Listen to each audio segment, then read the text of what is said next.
Hello, everybody. My name is Bruce Montgomery, and this is my colleague, Tracy Priest. Hello, everyone. And we're with The Road to Retail. On our podcast, Tracy and I hope to offer insights and ideas for how emerging small and challenger CPG, consumer packaged goods, brands can establish and grow their business. Bruce and I have been working in CPG commercial operations for over 30 years, working on brands of all sizes. By commercial operations, we mean all aspects involved in establishing and growing brands across channels and platforms. On our show, we bring on guests that are brand founders, leaders, investors, as well as all kinds of suppliers to these emerging brands that are subject matter experts to share their unique insights with the audience. To keep up with the show, please follow the Road to Retail podcast on Apple Podcasts, Spotify, or YouTube. Leave us a review and consider sharing the show with a friend or colleague that may benefit from the content. You can also check out our website at www.road2retail.com and follow The Road to Retail on LinkedIn. Let's get to today's episode. Since 1994, the Emerson Group has been the trusted partner to brands, retailers, suppliers, and the CPG industry. Their people are CPG professionals and omnichannel commerce experts. They have built a fully integrated infrastructure with a suite of services and capabilities focused on launching and accelerating the growth of health, wellness, and beauty brands.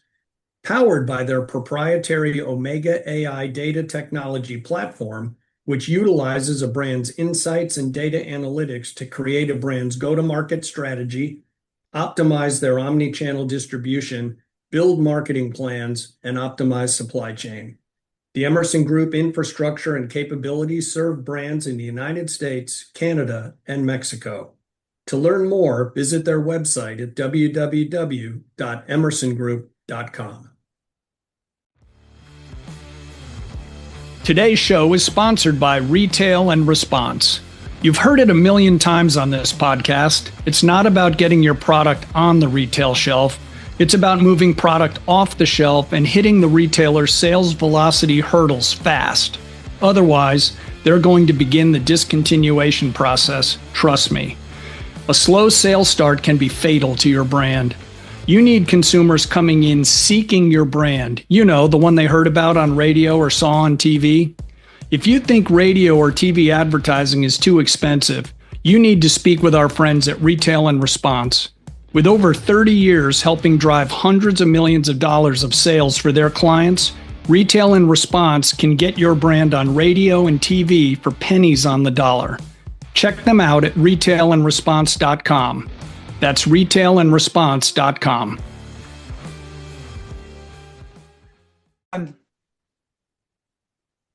Hello, everybody, and welcome to the latest episode of The Road to Retail. Thanks for joining us today. And there he is, my co-host and co-pilot, Tracy Priest. Tracy, how are you today? I'm doing fantastic, Bruce. Just great to see you. And we've got a great guest today. So well, why don't you tell us a little bit about who's joining us today, and then we'll dive into what Colleen's going to enlighten us about. Absolutely. So we've got Colleen Kavanagh, and she is the CEO and founder of both Zego Foods and Civic, Montana. So Colleen, welcome to the show. Thank you so much for joining us. And I know this is going to be a great episode. So before we dive in a little bit, Colleen, tell our audience a little bit about you and your background and how you got to where you are right now as the CEO and founder of Zego Foods. Sure. Yes. And thank you so much, Tracy and Bruce, for having me on today. I love talking about this business. There's so much rich content to talk about and so much that young entrepreneurs and early entrepreneurs need to know. So I appreciate all that you do to bring that to the front for them. So for Zego, it was a very interesting path to how I got here. I am a great wiggler, and I had a mission in life that I wanted to improve nutrition for low-income kids so that they could be the person they want to be as they grow up. And I started out working in politics on Capitol Hill for a congressman and was going to work through public policy, improve the school lunch program, the food stamp program, and all of that. Took me a while to learn that public policy doesn't lead on anything.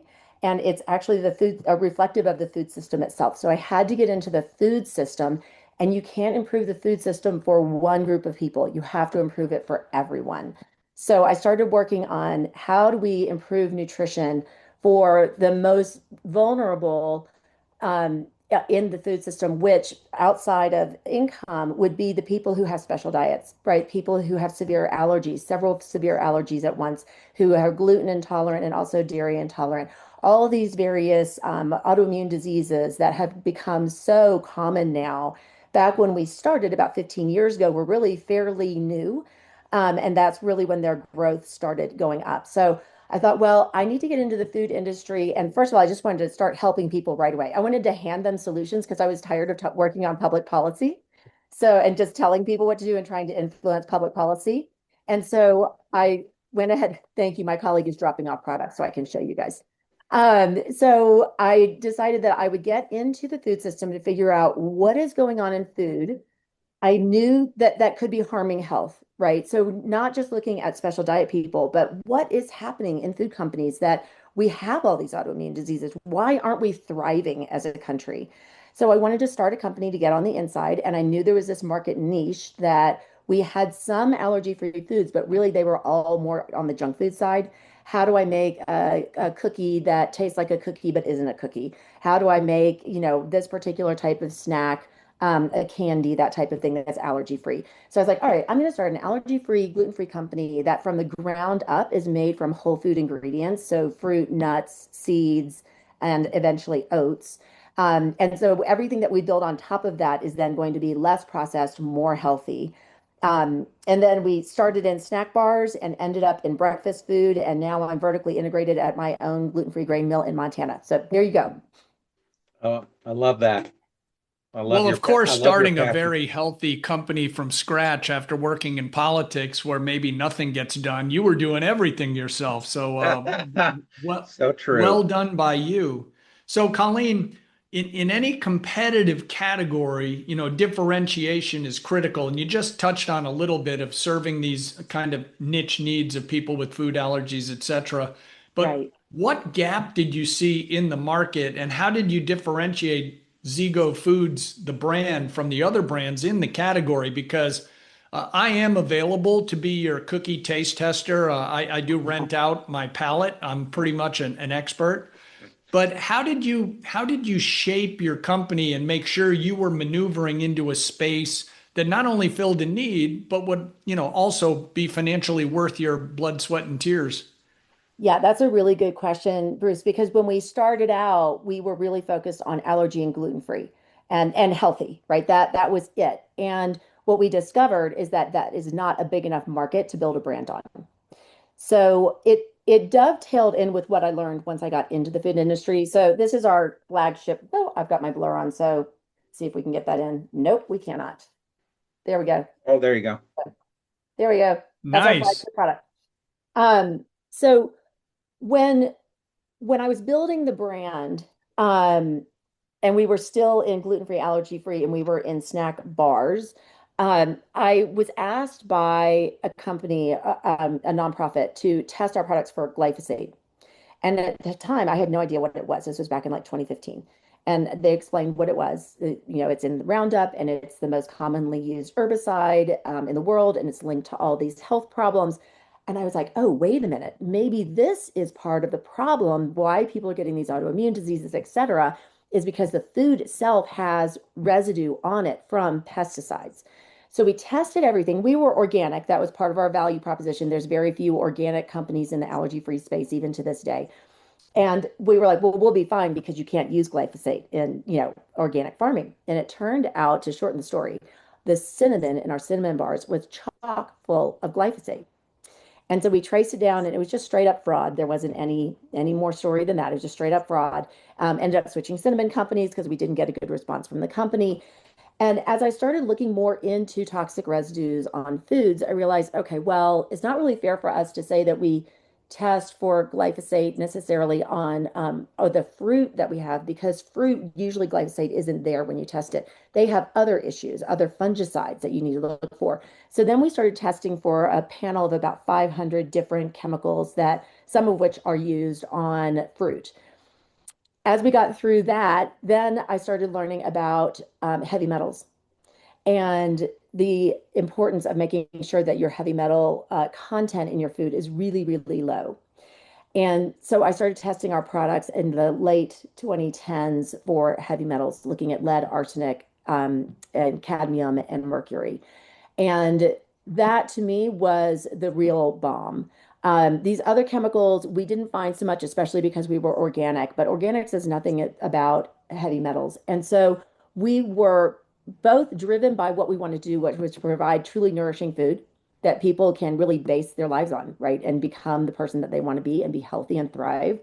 And we had an advantage that there was a wellness market growing at the same time. And so we made sure that we about 50% of our customers are wellness customers right now. And we made sure that on our package, we were really clear with our messaging of every type of attribute we have so that we could appeal to each of those different communities because together you can build a brand on that, right? But each one of those individually, it was difficult to build a brand around. Yeah, that makes total sense. Interesting. So talk to our audience a little bit about you're obviously a brand, Zego, and then you also are a supplier of ingredients. So talk to us a little bit about how that works, because that's very different from most entrepreneurs in the CPG industry. It is, and I think it's something that people going into this space need to really consider because when I look at the brands who are around our age, 10 to 15 years old, the ones who are really more easily moving into greater levels of success are the ones who have also added on becoming a supplier for other brands. So if you're building your business on a unique ingredient, and for us, it was these high protein oats that are grown in the Montana High Plains region, it makes sense that then to supply that to other brands actually helps you out both financially and it helps you hedge risk for your own supply. So if you have a unique ingredient, you really need to think, how am I going to scale? There's a reason that other big companies aren't using this ingredient, right? And Right. probably there's not a way to scale it right now. So you're going to need to work with the farmers and facilities to scale that as you grow. And it really does protect you to actually become a supplier to other brands at the same time. And when you have, CPG, you're up and down all the time, right? You get a great account, and then you find out that you just lost another account, and then you get another account, and then you lose one. And then you have seasonality, right? Because we do oatmeal, you have seasonality. Being an ingredient supplier really helps to even out our cash flow and really protects us from some of those big swings up and down. Right. That's incredible. That's a great nugget right there for our small emerging brand audience to look at being an ingredient supplier. I think that's brilliant. So talk to us a little bit, and this is I love this topic, but talk to us about consumer facing purity verification. What does that mean and why is that so important? Because you're very unique in that. That is definitely a unique proposition to you. And so talk to us about that. It is. So one of the most important things that Zego is accomplishing is that we're changing the relationship between brands and consumers in order to set a new paradigm where it's assumed that the consumer has a right to know if there's toxic residue on their food before they buy or eat it. And when I say that, people say, "Oh my gosh, thank you so much. Of course I should be able to do that." And it's just so obvious when you say it. And yet we don't have that. You could contact your protein powder company, a million times. And maybe you might find 20 out of 100 would actually have heavy metal test results that they're willing to share with you. Outside of protein powders, even less so. The companies that aren't testing or they are testing, they don't know what to do with the results. They're scared of Prop 65. They're scared of getting sued. And so we said, well, you know what? The only way to really change this and make sure that the whole supply chain is really keeping its eye out for toxic residue and trying to minimize it at every step is for the consumers to demand it. So our goal with purity verification and transparency is that we are showing consumers and other brands that you can test for all of these toxic residues by batch, or you can do it by truckload, or you can do it 4 times a year, however often, like just start testing. You can link those test results through your packaging on your QR code and on Right. your website. And consumers can actually have then that trusted guarantee of being able to see those test results. And then when you know when they're doing that, they're also working with their supply chain. They're talking to their farmers, they're talking to other, if they're buying through a third party, they're talking to the third party and saying, hey, I have to have a really clean product because I do this purity verification. And the more the supply chain hears from brands that they want to see heavy metal test results, and they're not going to accept heavy metal test results that use a really high threshold in order to say there's no measurable amount, which is a trick in the industry, that you really want to see, is it Prop 65 compliant? Like then they start to pay attention. They're like, oh, you want that? Okay, then we're going to really have to figure out Yeah, what's going on in our supply chain. So that's on incredible. each of our packages, we put a note on the back of the package and we say, if you like the transparency that Zego provides you, please contact other brands you love and ask them for the same. Because together we can make change in the industry. Little old Zego, a little harder to do, big change. Being an ingredient supplier, now we can offer that to other brands. That's better. But even best is when our consumers are asking other brands to do what we're doing for purity verification and transparency. That's So that's awesome. really interesting, Colleen. A couple of points here. First off, folks, as Tracy touched on a second ago, when Colleen talks about becoming an ingredient supplier, especially if you're a brand that's reliant on a unique ingredient, it may be best to supply yourself, because then you don't run the risk of shortage. I mean, you, depending what it is, if you grow it and there's a bad crop, yeah, you might still have some shortage, but now you're also creating an alternate supply for yourself. So that's a really clever way to look at things. Brilliant. Colleen, can you just tell the folks a little bit who might not know what is Prop 65? Oh, yes. So Prop 65 is a California regulation and requirement that if you are selling products that are sold to Californians, that you have to make sure that they are not exposed to excessive levels of any of over 1,000 different pesticides, herbicides, fungicides, heavy metals, any toxins like that. It is quite strict, especially when you're looking at heavy metals. And there's a lot of legal battles that happen around Prop 65. And there's a cadre of lawyers in California that target industries and sue industries over Prop 65. And they've hit the protein powder industry, they hit the handbag and shoe industry, they hit Whole Foods, Pete's Coffee. When you walk into the grocery stores and you say that there's a warning, a Prop 65 warning saying there are things in this store that can cause cancer and reproductive harm, that's because of this law. And so brands, almost all brands sell in California, right, because of e-commerce. But a Right. lot of them don't realize that they're governed by this law because of that. So if one of these lawyers were to go in and take your brand, and they don't even have to prove that you have bad test results, they can just accuse you of it. And then you have to go and defend yourself. So what happens is brands end up settling. A few years ago, the going rate was like $100,000 for a brand because it just wasn't worth it for them to fight, even if they didn't have, really a problem with it. They just wanted to get rid of the lawyers. I'm sure the lawyers would tell you something different, but I don't feel like it's been helpful because it has made brands reticent to test sometimes because it says if you knowingly sell this, so they don't want to know, so they don't want to test. But that's Yep. not the way to go because there's all Right. kinds of ways that lawyers can argue that you knew, right? And you don't want to poison your customers, right? Isn't that Yeah, the no point kidding. here? Supposed to be in the health and wellness area, right? And we want to provide these natural and organic products.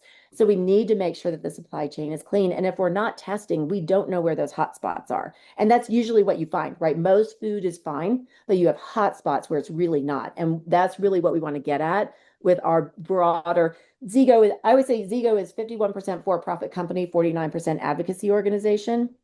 So we want to change that so that we know where the hotspots are so we can clean them up. Or if we need to do something different with that land and not grow food on it, we should just, know from the source, from the land up where that supply is coming from and how clean it is. Right. Well, thanks for giving folks a little more background on what that is. So Colleen, you've crossed the Rubicon and you've gone into brick and mortar retail. So a couple of things here. First off, Tell the folks a little bit about some of the key lessons you learned, and we'll follow up in a moment on specifics around slotting and all the other ways your Mhm. P&L can be attacked if you're not paying close attention. So, what are some of your lessons learned there? And then how did you decide which retailer or retailers to go with first? Did you have a profile in mind? Did you just stumble into a buyer, at a speed dating type forum or meet them at a trade show? Mhm. Tell us a little bit about your getting going in brick and mortar retail. I think the most important thing is that you have to build a fan base before you get into brick and mortar. Brick and mortar is Yeah. not a way to build a fan base. That's great. It's Yeah. much easier, as hard as it is to get on shelf, it's much easier to get on shelf than to be on shelf still 3 years later. Um, and it's very costly to fail. So, things I wish I'd known. I wish I'd known how much money I needed to commit to marketing, to really make sure that I was getting the velocity that I needed. And the consultants that we started out with in our early days, I think that's like one of the things I like to tell to other entrepreneurs who are getting into the space is be careful who you hire as a consultant. Talk to other people who have worked with them for long periods of time, other people who will know them just reputationally, because it's one thing to understand the academics of what we all do. It's very different to actually run these companies and be able to advise them. And there's a lot of people who don't provide good advice. And when you're new, you're just so desperate for somebody to lean on, Yeah. And so you're like, oh, I'm going to get this consultant and that's going to change everything. Just make sure you're getting the right one for sure. Everything looks good on the whiteboard. Yeah. So Colleen, maybe you just hinted, but tell us maybe who those first retailer or retailers were, and if you knowingly targeted them with a plan, or did you just kind of stumble into it and it worked out? So we launched off of a Kickstarter campaign, and we got into small local stores in the San Francisco Bay Area. So we could do a lot of the demos ourselves and grew that way and then gained big accounts from that. So we had to go through that painful step of how do you get into your first distributor and all of that without having a large anchor account. Um, Looking back on it, it probably would have been better.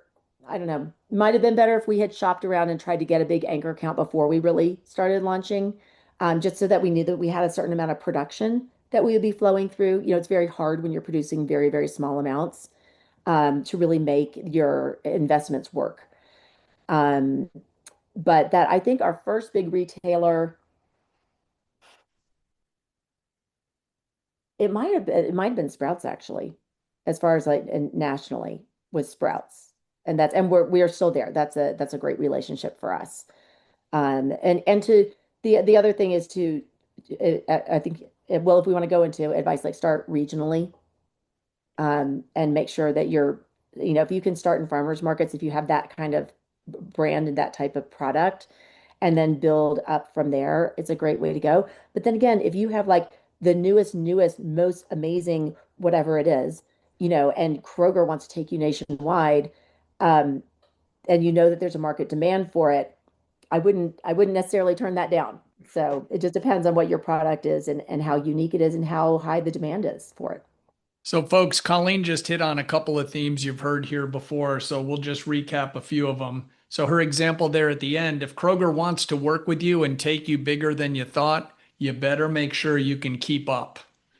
Yes. Because, as we always say, the only thing a retailer hates more than a brand that doesn't sell is one that doesn't ship. The other thing Colleen mentioned, which you've heard here before, is start regionally for a bunch of different reasons. Probably at the top of the list is you can keep a close eye on things. So if there's a problem, you can deal with it quickly. She and her team were doing sampling events, it sounded like, and we know that that's very, very, very effective. And then lastly, when she talked about consultants, really do shop around and find that person or organization that's going to be able to help you. And unless you're a CPG veteran, Tracy and I find we meet these people all the time. The first time around the block, they fail for free rather than spend some money to work with people that know what they're doing. So keep all these things in mind. Money's precious, but failure is really expensive. And lots of retailers, folks, only give you one shot a year. And if you go into a retailer and fail, other retailers are watching and they will say, "What happened over there? I don't think I want to get involved with that right now." Tracy? Yeah, so I know you gave some great advice getting into retail. So we're going to pivot a little bit. Talk to us a little bit about what were the fees that shocked you the most as you started to get into retail that you're like, I didn't know about that, or maybe you did, but what surprises did you see, or what really shocked you, I guess, on costs of entering I retail? so Tracy, I feel like every couple of years there's another big shock on fees. Mhm. Because they keep evolving. We keep getting more and more, right? It's like the whole business model has flipped, and it's no longer that distributors and brand or stores make money off of selling your product. They make money off you, and then you hope to sell enough product to make it back. Yeah, So we had spoilage was one that I didn't know. Just take 1% off what you thought you were mhm. making across the board. I knew about slotting, knew about discounts. A new one from KE and UNFI, I'm new in the last 5 years or more, is the marketing fee, 2% marketing fee, so you can access your data. That's a lot, right? You start to add Yeah, these up. sure. But the one that has really, really taken the wind out of me for the last year, and I'm working very hard to figure out what our strategy is, and I'm just about to get back to them and launch this, is the cost of shipping. Who pays it? When do they pay it? Do you pass it through? Do you pay part of it? Do The problem with shipping is that you're not in control of your shelf price. I mean, we never are truly in control of our shelf price, but you're Correct. certainly not in control of it if you're not paying for the shipping because you don't know what they're going to do to the markup. So I started seeing this when I saw how much our product was being charged across the country, and it was so much more expensive in the Northeast and in the South in Florida. And I was like, what is going on? And then started getting more into it. And of course, now shipping in the last year has become such a big thing as the prices keep going up. And now with the war and the diesel going up, KE's having a surcharge. I'm sure UNFI will as well. So I'm redoing all of our pricing, internalizing all that shipping cost so that at least we'll know what our price is going to be on shelf. That's So smart. that's a big one. And I think that really takes people by surprise because it's not something that when I was talking to consultants when we were setting all this up, no one mentioned like who pays to get it from UNFI's warehouse to the store, who pays to get it from your place to UNFI. Yeah, that's just not part of the discussion. So Great it's a lot. advice. It's a Yeah, it's great lot. advice. So, key point here that Colleen is making, the retailer doesn't pay for anything, pretty much. Yeah. They own the real estate, and you're paying to be a part of their real estate. So that is great advice. And shipping is a huge issue these days, for sure. And the other thing, Tracy, is when you're running your cost to figure out how you're going to stack your COGS and then build your price, is that when you look at what you're putting on off invoice, for example, so off invoice would be the discounts that UNFI and KE expect you to run at least twice a year, preferably 4 times a year for Right. 4 weeks. It's not really for 4 weeks, it's really for 6 weeks. So you have Just to count that in. buy in, and And yeah, right, because they can buy early, right? yeah, And they will overbuy. So we assume that 50% of what would have been bought otherwise at full price is going to be bought at a discount because they overbuy. So not only is it a cash flow issue and a total revenue issue, but it's a production issue. You surge, you need all this, all this, all this, and you have all this staff, and then all of a sudden you have no orders for 3 weeks. And that's where being an ingredient supplier really helps, right? Because ingredient supply doesn't do that. It doesn't have that right. type of key. We call that Hey, in Colleen, the before we press on, just tell the folks a little bit about the costs involved with trade spending and promo planning. There's an expectation that every retailer you do business with, they expect you to have a national demand plan, which is, Hmm. I don't care where you hear about it, but hear about my brand and go buy it somewhere. And then there's the specific demand plan with each retailer that's given you some of the real estate Tracy just referenced. So just tell the folks who might not be crystal clear on this about trade spending and promo planning with each retailer. Yeah, if I'm being super safe and I'm rolling out something new, I'm going to plan on 20% for trade spend, which is it just like kills me to do. If you get bigger and you've been in places, you might be able to get that down to 12. But if you're doing a lot of slotting fees, Yeah. and the advertising, the rates are ranging from what used to be, either a slotting fee or like a payment, like a cash payment of X dollars per store per SKU, or you would give a case free per store. Sometimes it's both.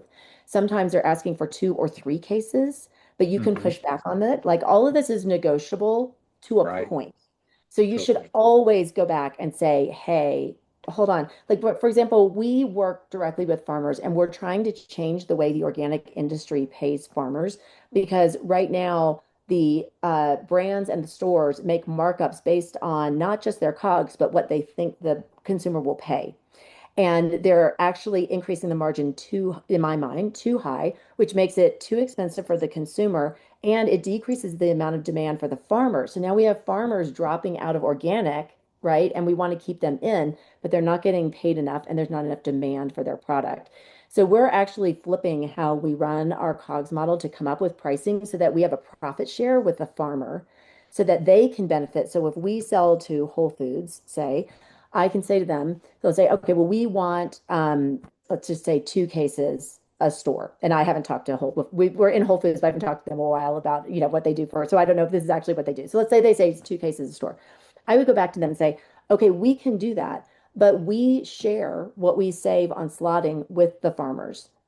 So anything that you can give us a break on is going to go back to the farmer. So then it allows the store to actually participate in supporting the farmers, and it doesn't have to all come out of me. Because when we first priced this out, I tried to say like, well, I'm just going to do this because this is right. I'm just going to do it. And then they did the pricing model. I was like, I can't do this in a meaningful way unless the stores are going to actually participate with me in supporting the farmers, which That's I a think is great approach. really Wow. fair.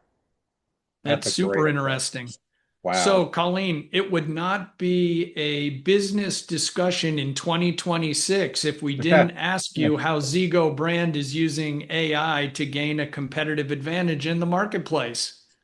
I use AI everywhere I can. I took a deep dive class last year for 14 weeks. I'm part of an AI mastermind group that meets weekly. I am revolutionizing every vertical one at a time in my company, starting with customer service. We're working on marketing right now. I have a CFO, a pocket CFO agent that I use all the time. Building my models for pricing is so much faster now. We do private label as all also, so building those prices, those private label can get very complicated. Who gets what cut at what point? I can do Yep. it all Claude and Excel. I mean, it has made not only it's made our information more accurate to the customer. We are better at serving our customer because of it. It has super empowered my employees because they have access to the right information all the time. And it's made me faster at doing the support that I do for my team. It makes it easier for me to work with farmers. I mean, there's just to predict how much oats I need to contract for. I mean, it has changed everything. I think anybody who is in CPG, especially if you're emerging or small and medium, you have got to use AI as much as you can to gain a competitive advantage for moving forward. Because the cost with what we were just talking about, the slotting, all of those fees and shipping have gone up so much. If we were actually just to get the margins that we used to get when I started this business, the consumers would never buy our products. Like we've just been whittling and whittling down on our actual like contribution margins, which is your amount that you have left to pay, like operating daily, turning on the lights, running the computer, paying for your subscriptions and all that kind of thing. You've got to keep that at a healthy point, and that just keeps getting smaller and smaller because there's so much demand on brands on the COG side that you have to be smart. And anyone in particular in marketing needs to be embracing AI and moving forward because the people who know how to use AI to do great marketing are going to be the people who have those jobs in the future. But that's going to be like a third of the people who are currently in marketing. I mean, that industry is going to shrink down dramatically. So all my friends in marketing, I'm like, get yourself to an AI class now. All right, Colleen, you're going to get a chance, provided that you're comfortable with this. What class did you take from who? Here comes a free commercial from a very Oh, they enthusiastic will be so graduate. happy. Yes, yes. It's called, I do recommend them highly. I know there's a lot of classes out there.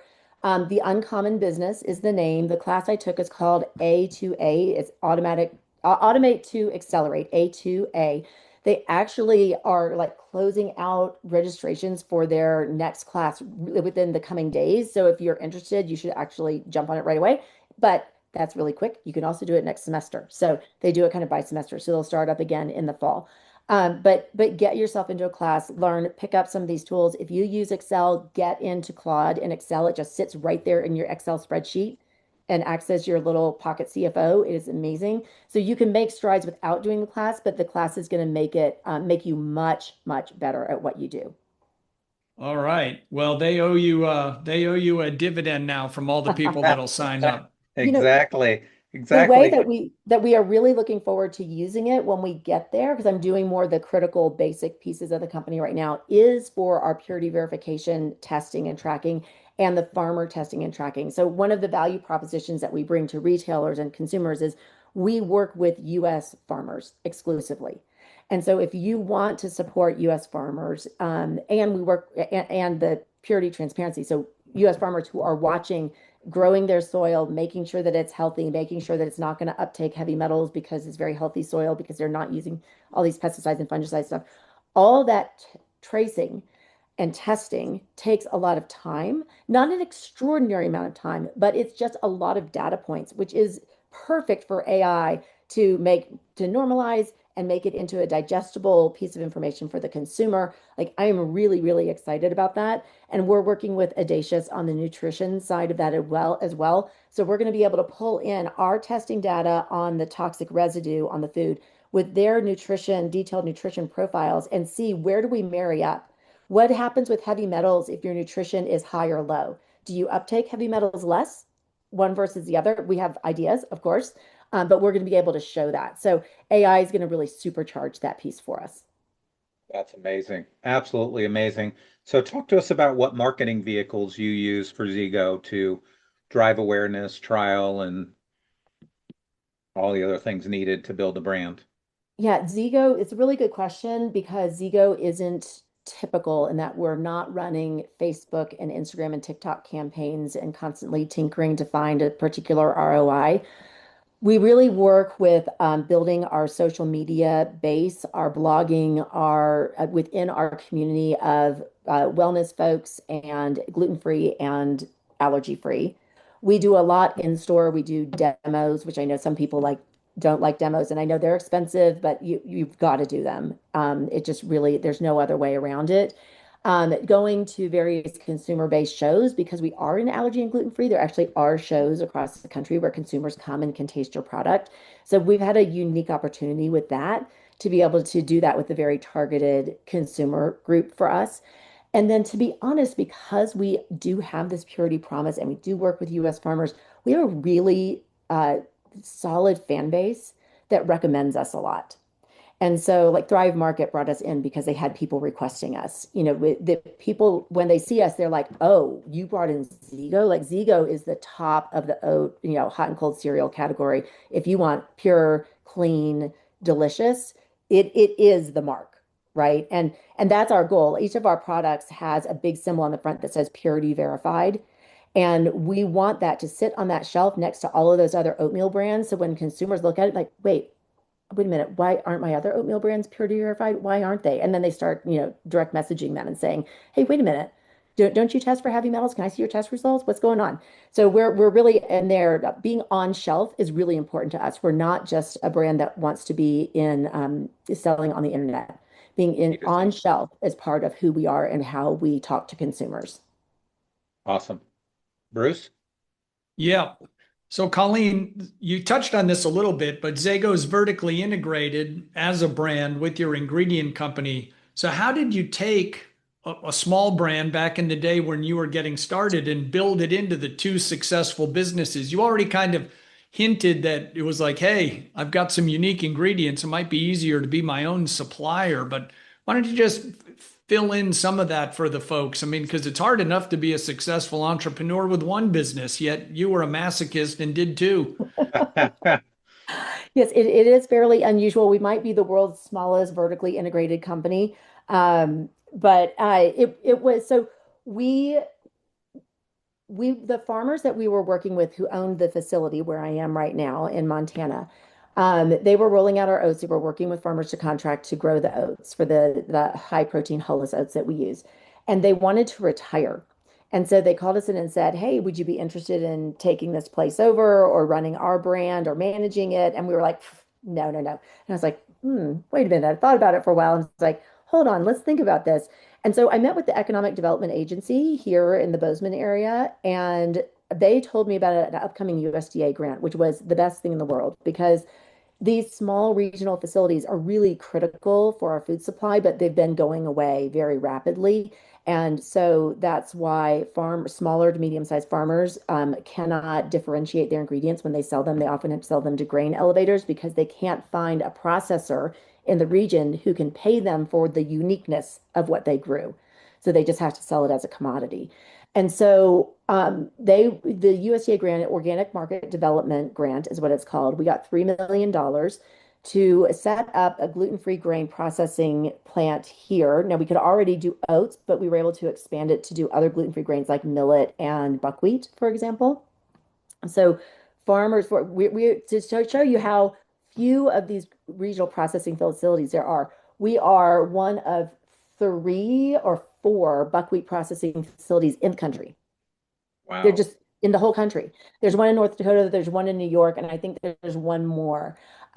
So we just don't have the capacity to process a lot of the grains, especially in the gluten-free space that we would want to. And it's really important because when brands want a unique ingredient, like say you want gluten-free and organic in a grain, you can't just pop in and buy it from a farmer. You really have to commit to them over time, and you need to build it into your COGS because he can only grow oats on that piece of land every couple of years, and he's got to have rotation crops in between to rebuild the soil. So as a processor now, we can commit to the farmer and say, well, I'll buy buckwheat from you, I'll buy millet from you, I'll buy oats from you, and we can do chickpeas. So now we're talking about having actually a solution for the farmer to make it easier for them to be gluten-free and be organic and get the price benefit of doing both. So I know I've kind of veered down a different path than, No, no, no. but This is it good. has, but it was that money made a huge difference because no investor would come and invest in one of these small regional mills. You would because you have to bring in a lot of hard assets that cost a lot of money, and the grant Yep. really enabled us to capital stack.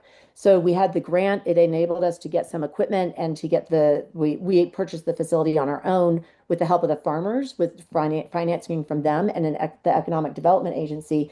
Now we have assets, now we can get loans, right? Which as a brand was very hard for us to access any type of reasonable loan. Yep. But now I can get those loans. So I think that's something that emerging brands, like you wouldn't even know to know this, right? But you need to stack your capital and not rely on one big fish coming in. Some people can do that. I mean, sometimes it works, right? But I think they're fairly unicornish. And otherwise, it's like, how am I going to build myself so that I can get the next piece of capital that I'm going to need, be it loan, equity, whatever it is. So speaking of that, so have you raised money? And if so, tell us about that and what you would look for in an or look for in an investor. We raised money in our earlier years when we were more on the snack bar side, mostly friends and family. Nia Capital is a gender lens investment firm that's been outpacing the market for years, for 5 years in a row now. They invested in us in well as well. We for the Civic side, for the facility side, we have not raised money here yet. We probably will, because I can see now that we've put in what we've put in. If I had another, we always say $750,000, so let's double that. If I had another $1.5 million, I could actually build this out into a much bigger, much more robust, instead of 5 million, we could go to 20 million, right? With just another 1.5 million in investment. And then I was like, Okay, well, maybe I actually do need to reach out for investors in this because that would actually be a great deal. But you have to offer the investors the right deal, right? So in this case, Yeah. this would probably be more of a revenue-based payback or a dividend type thing, right? As opposed to straight up equity, because the purpose behind the facility here is to serve farmers and consumers for generations to come, not to sell at 10x in X number of years. So I think that that is the important thing for where we are right now. And what would you look for in an investor? We always say that, oh, I'm looking for someone who's okay with slow capital and who's really mission driven. I think that in the end, investors really want a return and they want to feel good about their investment, but the return is first. So I would be looking for an investor who would be willing to structure this with me or let me structure it in a way that works for us for our cash flow. Because most investors now don't want straight up equity. They want something else. They want some sort of return. And so you need to make sure if, revenue base can cost you longer in the long run, cost you more than the long run than just a straight up payback. But a straight up payback, if you're balancing payroll or paying your investors, like that's really scary. You don't want to be stuck in that position. So it's better to take the higher cost and do it as a revenue-based payback. But that's a little bit more complicated, and some angel investors are not comfortable with that. Some are institutional investors are more familiar with it. And I would also be looking for obviously someone who is interested in us maintaining our mission, right? Because that, like I Yeah. said, Zego is 51% for profit, but 49% advocacy. We're here to change the course of an industry. We're not just a brand looking to sell a product. We wanted to have an industry that has cleaner food, cleaner traceable supply chains that supports farmers better and provides consumers with healthier food. That's Zego's success. In order to do that, we also have to be on store shelves and selling well and in people's houses, right? So the success of the mission and the success of the for-profit side are completely intertwined. You can't do one without the other. Right. Well, Very good. that's the truth. Plus, you have a unique combination. If you tried to raise money across both of your businesses, you have kind of the asset light brand, and then you have the capital intensive processing business, if I'm framing that correctly. All right, Colleen, round and third, heading for home here. The last couple of topics here. So, who has had the greatest influence on your career, and what did this person teach you, or what did you learn from them that has stayed with you over time? And you don't have to name names, but maybe a few examples of it's like, man, they did this, and at the time I thought it was gruesome, and boy, am I appreciative that they made me rewrite that business plan 5 times. Yeah, yeah. Okay, so my first one, I will name names on this. I used to work for Congressman George Miller. He's still around, doesn't work in Congress anymore. Best boss I ever had, best view I ever had, great view at the Capitol from my office. When I left there, he said, Colleen, you really learned what you need to learn by working here for 5 years. He said, there's a lot of ways to climb a tree. You've got to figure out how to get up the tree. And I have really maintained that as a mantra for myself. Every time I hit adversity, and with these companies, every morning, it's like, what's the unusual, awful thing that's going to happen today that I never suspected would happen? I mean, honestly, that was the biggest That's shift in so my mindset because I was raising little kids. I was home with them a lot. My husband traveled, and I was just miserable with this company. And I was like, wait a minute. The norm is explosive, unexpected problems. If I just wake up every day knowing that's what's going to happen, then it's just like, well, how do I climb the tree? So I try to focus on climbing the tree. And that that has been such an amazing attitude shift for me. And not that I don't have my dark moments, but it really keeps me going. I think in the other piece that has been really inspiring for me is working with people like Kristen Hull at Nia Capital, who I mentioned, Michelle Hirons at Hiring. We're all part of a B Corp CEO group in the Bay Area in San Francisco. They have such incredible standards and morals, and they lead their companies with their mission and vision, and they live it every day. And honestly, I don't know how you could survive in this business, like as a person emotionally, if you weren't driven by a greater purpose, if you weren't really thinking that I'm going to really really make some change with this. And they are making change. They're not just talking about it, and they're doing real change. And when they turn a corner and they're like, oh, wait, that didn't end up being real change, but it looked good on a marketing brochure, they change so that they can do something that's real. Like being around people like that all the time is really inspiring, and it really does shape what you do and who you are. I love that. Love that. All right. So the most important topic of the day, tell us your favorite sports team, brand, or band and why you support them. And not Well, Zego. And not not, Zego. oh no, darn, that there it goes. Okay, so I'm gonna do two. My team is the San Francisco Giants. I love the Giants because they're our local team. We have a quarter share and we can watch it on TV. We have boys and girls in my family for children, and it is the thing that everybody can sit down together and watch and enjoy together. We can all go to a game, even though one person likes, love stories, one person likes horror stories, one person wants to go running all the time. Like everybody likes the Giants, and we can sit down. So it really is a community piece for me. And as far as bands go, my favorite singer right now is Maggie Rogers.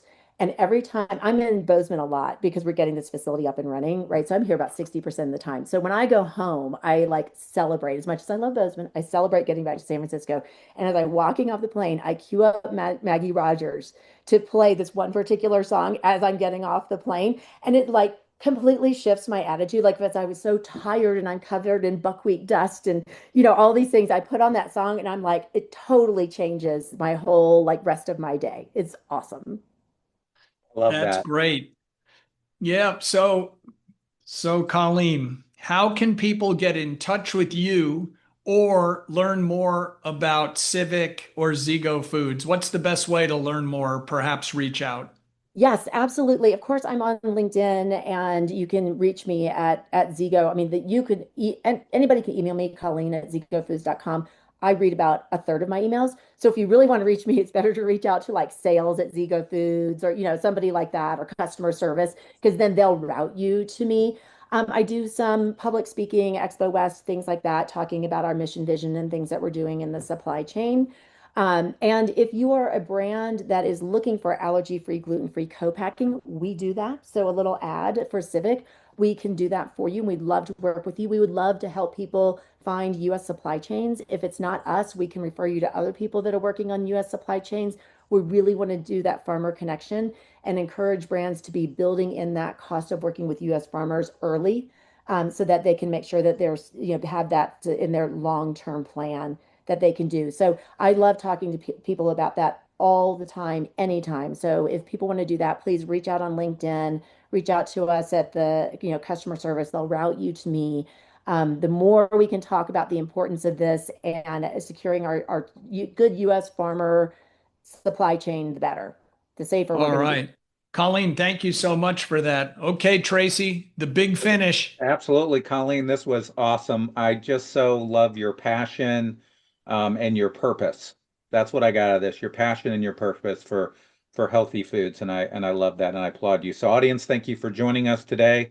Continue to follow us on our Spotify and Apple podcast. We post every Tuesday. Also we post on LinkedIn, and also follow us on our website, www.road2retail.com. Thanks again, Colleen, for joining us, and thank you, audience. You have a great day. Good Thank luck out there, you. folks.